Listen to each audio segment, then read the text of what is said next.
Ready to move in premium triplex villas at Kollur APR projects.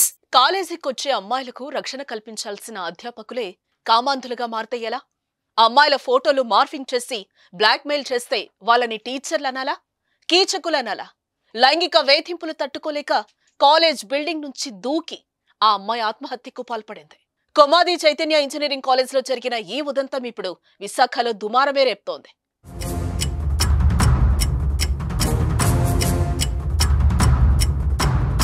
ఎన్నో ఆశలతో engineering చదవటానికి వచ్చింది రూపశ్రీ. మంచి మెరిట్ స్టూడెంట్ అని సీట్ ఇచ్చారు. కానీ కాలేజ్లో అడుగు పెట్టిన నాటి నుంచే ఆమెను కామాంధులు వెంటపడ్డారు. విద్యార్థుల్లో కొందరు, వారికి మద్దతిస్తున్న లెక్చరర్లు కొందరు, అందరూ కలిసి రూపశ్రీని వేధించుకు తిన్నారు.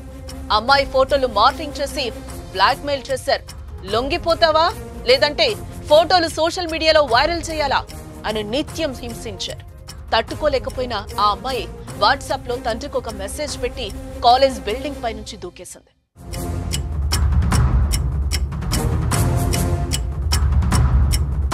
నేను ఒక్కదాన్నే కాదు నాన్న, కాలేజ్లో నా అలాంటి బాధితురాళ్ళు అనేక మంది ఉన్నారు అంటూ తండ్రికి వాట్సాప్ లో మెసేజ్ పెట్టిన రూపశ్రీ కాలేజ్ బిల్డింగ్ పై నుంచి దూకి ప్రాణాలే తీసుకుంది. విద్యార్థులు వేధిస్తుంటే వారిని మందలించాల్సింది పోయి ఫ్యాకల్టీ కూడా వేధింపులకు గురి చేశారని రాసిన ఆ అమ్మాయి మెసేజ్ చదివి తల్లిదండ్రులు గుండెలు బాదుకుంటున్నారు.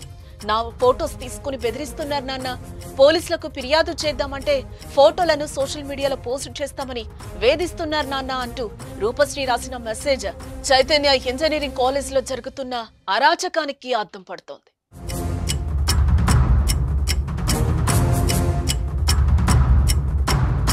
అలాంటి బాధితులు కాలేజీలో చాలా మంది ఉన్నారు. నేను చచ్చిపోతే కనీసం వాళ్లైనా తప్పించుకుంటారు.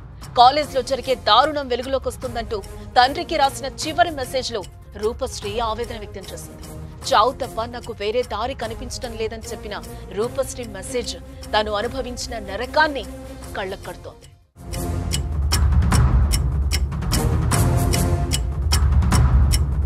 కాలేజ్ పై నుంచి దూకేసిన రూపశ్రీ డెడ్ బాడీని సైలెంట్ గా కేజీహెచ్ కు తీసుకొచ్చి వదిలేశారు. కాలేజీకి వెళ్లిన కూతురు మార్చరీలో డెడ్ బాడీగా కనిపించడంతో ఆ పేరెంట్స్ తట్టుకోలేకపోతున్నారు. కాలేజ్ యాజమాన్యం మాత్రం జరిగిన దారుణాన్ని కప్పిపెట్టే ప్రయత్నం చేస్తోంది. కాలేజీలో నికృష్టులున్నారు, వారి వికృత చేష్టలు అమాయకురాలి ప్రాణాలు బలి తీసుకుందని రూపశ్రీ బంధువులు ఆగ్రహం వ్యక్తం చేస్తున్నారు. రూపశ్రీ మరణానికి కారణమైన చైతన్య ఇంజనీరింగ్ కాలేజీని మూసేయాలని డిమాండ్ చేస్తున్నారు. శ్రీ చైతన్య కాలేజీ బొమ్మలో చదువుతుండగా యాజమాన్యం లోపం వల్లే అమ్మాయి చనిపోయింది.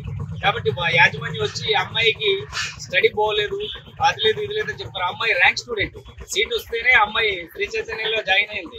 అలాంటి అమ్మాయిని ఈ రోజు అన్యాయంగా బలైపోవడానికి కారణం శ్రీ చైతన్య యాజమాన్యం వల్లే ఆ అమ్మాయి ఈ రోజు ప్రాణాలు తీసుకోవడం జరిగింది. ఆ అమ్మాయికి తగినంత న్యాయం చేయవలసిందిగా ప్రభుత్వాన్ని మేము కోరుతున్నాం. అలాగే శ్రీ చైతన్య యాజమాన్యం పూర్తిగా దీనికి బాధ్యత వహించవలసి ఉంటుంది. కీచకులుగా మారి రూపశ్రీని బలి తీసుకున్న టీచర్లను ఏం చేయాలి? ఇలాంటి వారిని ఎలా శిక్షించాలి? మీరే చెప్పండి. సుమన్ టీవీలో మీ పర్సనల్ అండ్ బిజినెస్ ప్రమోషన్స్ కోసం కింది నెంబర్కి కాంటాక్ట్ చేయండి.